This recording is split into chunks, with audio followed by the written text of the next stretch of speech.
If you were to look at the world today, you would see many people talking about faith. You'd see books, podcasts, and stadiums filled with words and worship. But 2,000 years ago, the author of faith didn't just talk, he knelt. He didn't just preach to the crowds, he spoke to his Father. If I followed Jesus, I'd have to start in the quiet. I'd have to wake up while it was still dark, leave the noise behind, and find a solitary place. I couldn't just pray when the crisis hit. I'd have to withdraw to desolate places to keep my soul alive. If I followed Jesus, I'd have to pray before I made a move. Before I picked my closest friends, I would spend the night on a mountain talking to God. Before stepping into the waters of my public life, I would be found praying. I would not rely on my own talent, intellect, or strength. I would know that public power is born in private dependence. If I followed Jesus, I'd give thanks before the breakthrough.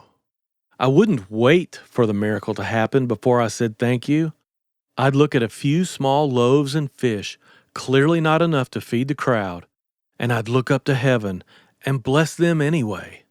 I'd stand in front of a sealed tomb, looking at death, and say, Father, I thank you that you have heard me, before the dead man ever walked out. If I followed Jesus, I'd pray when life got heavy. When the pressure mounted and the crowd wanted to make me a king, I wouldn't let it go to my head. I'd slip away to the mountain to pray.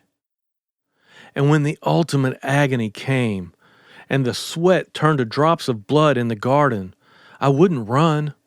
I'd fall on my face. I'd pray through the tears.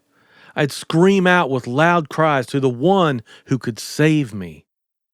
And my ultimate prayer wouldn't be, get me out of this, but not my will, but yours be done. If I followed Jesus, I'd pray for those who hurt me.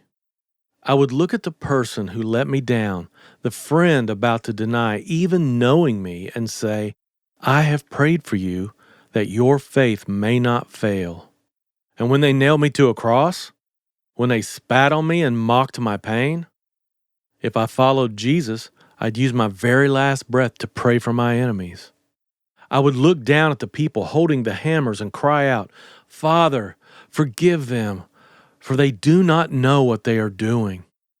I would scream out my deepest agony to God, and then, with my final breath, commit my spirit into His hands.